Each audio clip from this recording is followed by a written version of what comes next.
નમસ્કાર દર્શક મિત્રો, ધ લોકસત્તા શોમાં આપનું સ્વાગત છે।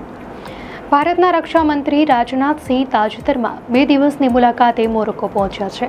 આ એક ઐતિહાસિક મુલાકાત છે, કારણ કે આ પ્રથમ વખત છે કે જ્યારે કોઈ ભારતીય રક્ષા મંત્રી મોરોક્કોની મુલાકાત લઈ રહ્યા છે। તેમનો મુલાકાતનો મુખ્ય હેતુ ટાટા એડવાન્સ સિસ્ટમ્સના ઉત્પાદન એકમનું ઉદ્ઘાટન કરવાનો છે। આ પ્લાન્ટ આફ્રિકામાં પ્રથમ ભારતીય સંરક્ષણ ઉત્પાદન સુવિધા છે, જે ભારતની વધતી વૈશ્વિક સંરક્ષણ શક્તિનું પ્રતીક છે।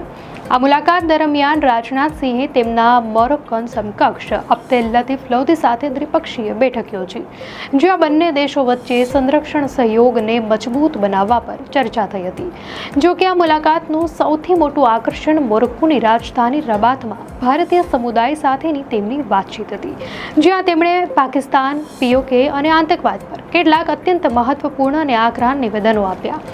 રાજનાથ સિંહે ભારતીય સમુદાયને સંબોધતા પાકિસ્તાન અધિકૃત કાશ્મીર પર મોટું નિવેદન આપ્યું।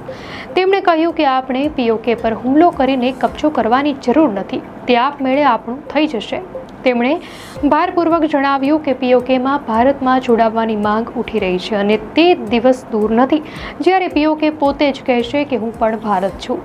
રાજનાથ સિંહે ભારપૂર્વક કહ્યું કે ભારત અને તેના લોકોની દેશભક્તિ સ્વાભાવિક છે અને વિશ્વમાં ગમે ત્યાં રહેતા ભારતીયોએ આ ભાવના ક્યારેય ભૂલવી ન જોઈએ। સંરક્ષણ મંત્રીએ આતંકવાદ સામે ભારતની દ્રઢ નીતિ પર પણ પ્રકાશ પાડ્યો। તેમણે કહ્યું કે જિન મોહી મારા તિન મોહી મારે, એટલે કે જેણે આપણને માર્યા આપણે તેને જ માર્યા। તેમણે ભારપૂર્વક જણાવ્યું કે ભારતે માત્ર આતંકવાદીઓને જ નિશાન બનાવ્યા છે અને કોઈ પણ નાગરિક કે લશ્કરી સંસ્થા પર હુમલો કર્યો નથી। આ ભારતનું ઉચ્ચ ચારિત્ર્ય છે કે તે ધર્મના આધારે નહીં, પરંતુ આતંકવાદીઓના કર્મ જોઈને કાર્યવાહી કરે છે। રાજનાથ સિંહે સ્પષ્ટતા કરી કે જો પાકિસ્તાન આતંકવાદી પ્રવૃત્તિઓ ચાલુ રાખશે તો ભારત તેમની સામે બદલો લેવાનું ચાલુ રાખશે। તેમણે પહલગામ ઘટનાનો ઉલ્લેખ કર્યો, જ્યાં 26 ભારતીય સૈનિકોને તેમના ધર્મને આધારે મારી નાખવામાં આવ્યા હતા। તેમણે ખુલાસો કર્યો કે આ ઘટના બાદ તેમણે ભારતીય સેનાના ટોચના અધિકારીઓ સાથે બેઠક કરી હતી અને વડાપ્રધાન નરેન્દ્ર મોદીની મંજૂરી મળતા જ કાર્યવાહી શરૂ કરી હતી। રાજનાથ સિંહે કહ્યું હતું કે અમે સરહદ પર નહીં, પરંતુ પાકિસ્તાનના ક્ષેત્રમાં 100 કિલોમીટર અંદર જઈને આતંકવાદી ઠેકાણાઓનો નાશ કર્યો।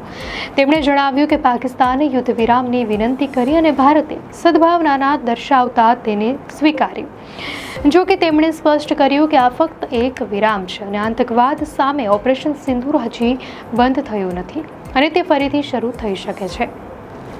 આ નિવેદનો ભારતીય સેનાની આક્રમક રણનીતિ અને મોદી સરકારના પાકિસ્તાન પ્રત્યેના મક્કમ વલણને દર્શાવે છે। આ મુલાકાત ભારતની વધતી સંરક્ષણ કૂટનીતિ અને આંતરરાષ્ટ્રીય સ્તરે તેના આતંકવાદ વિરોધી વલણને દર્શાવે છે। આ મુલાકાત માત્ર રાજદ્વારી સંબંધો પૂરતી સીમિત નહોતી, પરંતુ તે ભારતની બદલાતી આંતરરાષ્ટ્રીય છબીનો પણ અરીસો છે। એક તરફ ટાટા એડવાન્સ સિસ્ટમ્સના ઉત્પાદન એકમના ઉદ્ઘાટનથી ભારત હવે માત્ર સંરક્ષણ ઉપકરણોનો આયાતકાર નથી, પરંતુ એક વિશ્વસનીય નિકાસકાર પણ બની રહ્યો છે। બીજી તરફ પીઓકે અને આતંકવાદ પર રાજનાથ સિંહના મક્કમ અને સ્પષ્ટ નિવેદનો દર્શાવે છે કે ભારત હવે માત્ર રક્ષણાત્મક નહીં, પરંતુ આક્રમક કૂટનીતિ અપનાવી રહ્યું છે। पीओके अपने आप आएगा, चिंता क्यों करते हैं? पीओके में अब डिमांड होने लगी। आपने सुना होगा 1-2 बार कुछ लोगों ने नारेबाजी की थी। 5 साल पहले एक बार इंडियन आर्मी को काश्मीर वैली में मैं संबोधित कर रहा था एक कार्यक्रम को। उस समय ही मैंने कहा था पीओके को आक्रमण करके हड़पने की जरूरत नहीं पड़ेगी। वो तो हमारा पड़ोसी है ही, वो हमारा है ही पीओके। और पीओके के लोग स्वयं ये कहेंगे कि मैं भी भारत हूं और वह दिन आने वाला है। આ નિવેદનો પાકિસ્તાન અને તેના આતંકવાદી સંગઠનોને સ્પષ્ટ સંદેશ આપે છે કે ભારત કોઈ પણ ઉશ્કેરણીનો આકરો જવાબ આપવા માટે સજ્જ છે।